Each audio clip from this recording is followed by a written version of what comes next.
Welcome two बिना kitchen को नयाँ भ्लग। त आजको भ्लगमा हामी यति मिठो मिठो खानेकुरा बनाएर छौँ। हेर्नुस् गाइस कति मिठो लाग्यो।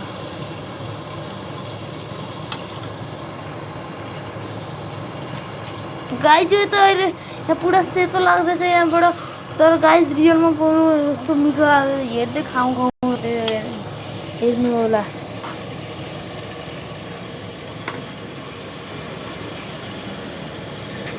त गाइस यसमा हामी आलु पकाइरहेछौँ अनि यसमा हामी पकाइरहेछौँ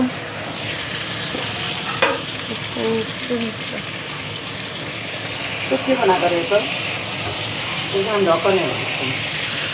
गाइस यसको नाम हो ढकनी। यसको नाम हो आलु कबाब। अनि उहाँ हुनुहुन्छ हाम्रो बिना किचनको के भन्छ ओनर। गाइस हाम्रो फर्स्ट भिडियो त लाइक र सब्सक्राइब गर्नुहोस् होला। अनि मैले फर्स्ट सेकेन्ड भिडियो हाल्दै नै 7वटा सब्सक्राइबर भएको थियो, त्यसको लागि हजुरलाई धेरै धेरै धन्यवाद। त आजको भिडियोलाई धेरै लामो नबनाऊँ, तर हेर्नुहोस् गाइस कस्तो मिठो लागिरहेको।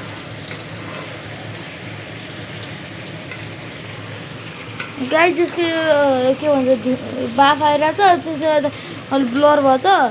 त्यो पनि मिठो लाग्दैछ होइन गाइस। अनि हेर्नुहोस्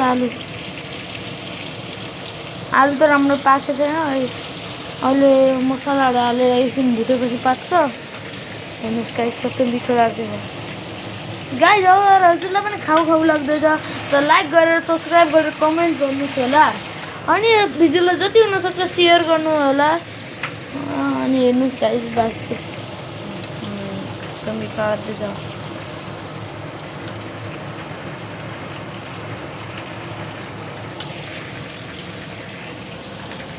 गाइस म यहाँको क्यामेराम्यान जस्तो अनि म यो भिडियो बनाइरहेको छु। अहिले हामी काट्दैछौँ टमाटर। त गाइस हामी अहिले सब्जीहरू काट्दैछौँ। अब यो 2वटा टमाटर मात्र बाँकी छ। अनि गाइस आलु अहिलेसम्म भुटेको त छैन।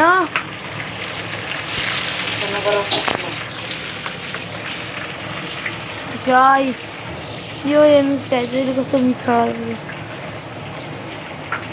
अहिले राम्ररी क्लियरली देखिँदैछ गाइस। एकचोटि हेर्नुहोस् कस्तो मिठो लाग्यो।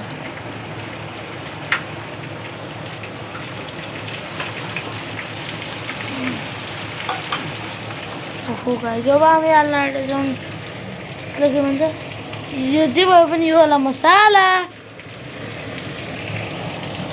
किनकि टेस्टहरू कलरहरू सबै मजाले आओस्।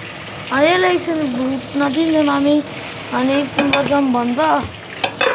एकछिन गाइस मिक्स गर्नुपर्छ रहेछ यसलाई। अब मिक्स गरेपछि गर्छौँ यसलाई बन्द। त गाइस हामीले यसलाई बन्द गरिसक्यौँ।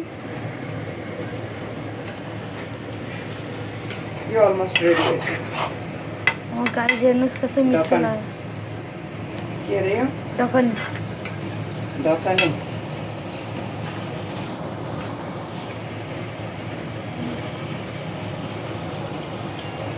त गाइस आजको ब्लगको लागि यति नै राखौँ। बाँकी त हजुर यसलाई हेर्नु होला। अनि खान मन लाग्यो कमेन्ट गर्नु होला, लाइक सब्सक्राइब गर्नु होला। अनि आजको भिडियोको लागि यति नै। त्यति बेलासम्मको लागि बाई बाई।